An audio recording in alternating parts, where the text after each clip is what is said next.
Semiconductors. First component is the junction field effect transistor, also called the JFET. And it comes in two models or two types. You get the N channel as well as the P channel.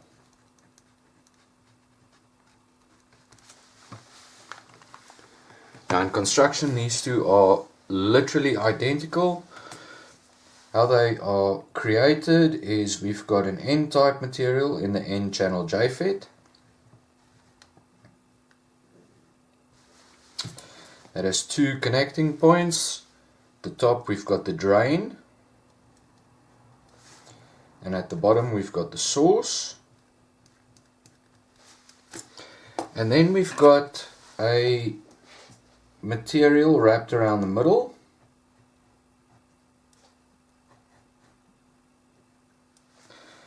And as it goes around the middle, think about a cylindrical form. In this case, the cylinder is an N-type material. And then we've got a P-type material that's wrapped around in the middle over there to form a P-N junction all the way around like that.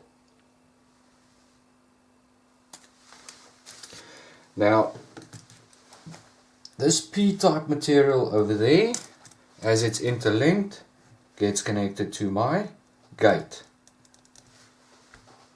For the P channel, the construction is exactly the same. You've got your P channel, and then you've got your N-type material wraparound that goes to the gate. You've got your source, and you've got your drain. That's N-type and that's N-type. Now due to this P-N junction that's created around the center over there, we are going to develop a depletion region that forms around the P-type material over there, and we're going to form a depletion region around the N-type material around there.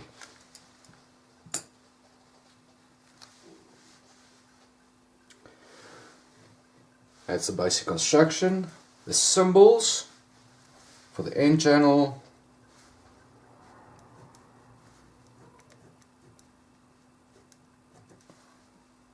we've got our gate terminal with our drain and our source, and then for the P-type or the P channel, we've got the source. That's a thick bar in both those cases, connects to the drain, and then we've got our gate indicated like that. Now the functional operation.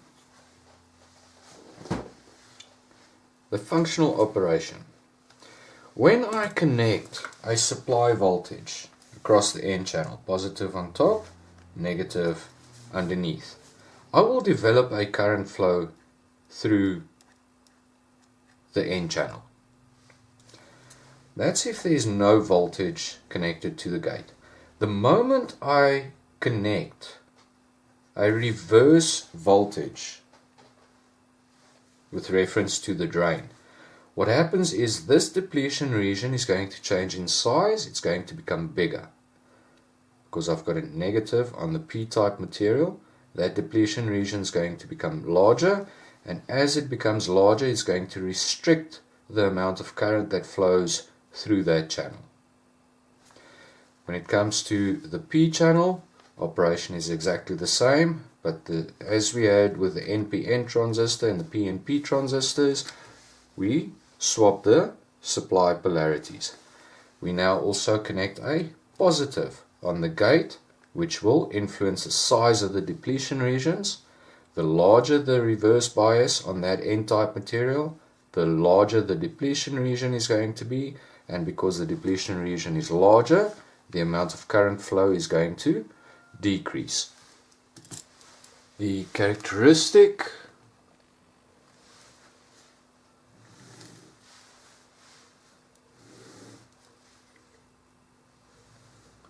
looks very similar to a normal transistor.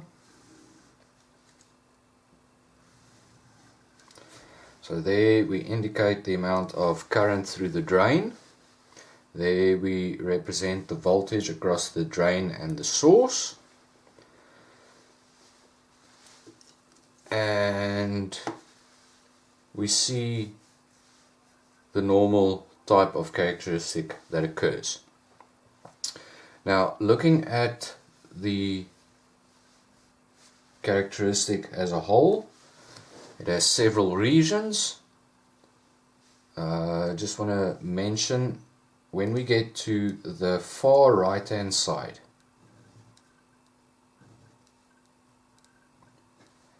our graph or our characteristic does this. This is what is referred to as my breakdown.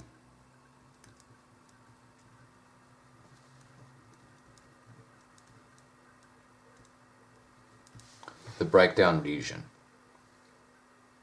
Breakdown region basically means that the depletion region has reached a point where, irrespective of my gate biasing, I will get maximum conduction taking place.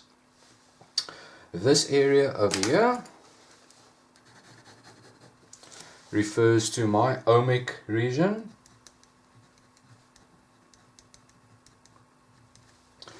At these levels, the junction field effect transistor only operates as a resistor. The biasing on the gate has no influence at low voltages or at high currents. The bottom area over here is my pinch off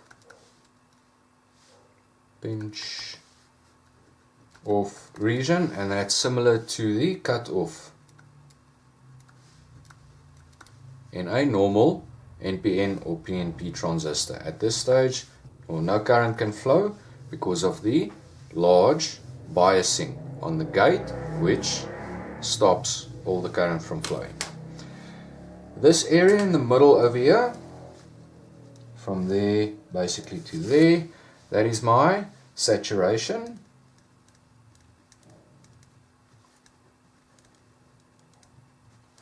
Whereby we will have like the active region in a normal transistor. Two additional points that we should take note of is, if I were to draw a line through like that, that point over there I refer to as IDSS, maximum controlled drain current. At the bottom over here, this is my minimum voltage, VP, my minimum voltage across the drain and source that will allow for maximum current to flow. Now each of these lines represents a different voltage that is generated between the gate and the drain. The lower I go refers to the larger the negative bias I've got. So the larger negative bias over here, so let's say for example that's minus 3 volts, will give me a low current through the drain. And if I've got, let's say, 0 volts over there, we see I've got a much higher current through the drain. This also is applicable with a load line like we did in grade 11. The typical operating voltages and operating currents of the junction field effect transistor is dependent on the model or the actual JFET that is being used. Now when applying the JFET as a switch, application.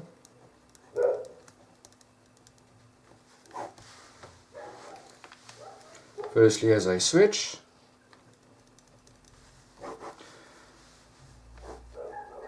Again, we will have your typical biasing like we had with the normal transistor. Output is connected across there, across the output resistor, and then the source connects to the 0 volt supply. Positive supply is connected to the drain, and then the gate connects to a switch that connects to a reverse bias voltage. Now if we close that switch, what occurs is we've got a large depletion region that stops current from flowing through the resistor. As a result, the entire voltage of the supply is connected, and that's what we're going to measure over there. 0 volts across that resistor over there. When I open that switch, the depletion region falls away. Because the depletion region falls away, I will have current flowing through the resistor again. As a result, my supply voltage will be seen on the resistor, and I will have almost no voltage measured across the output of the transistor. As an amplifier,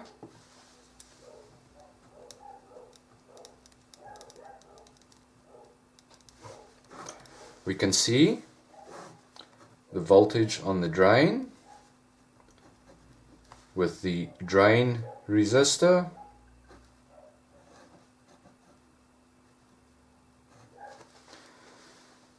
We've got our source resistor, and then we've got our gate biasing resistors. So that will be my input voltage, and then I will measure my output voltage across there.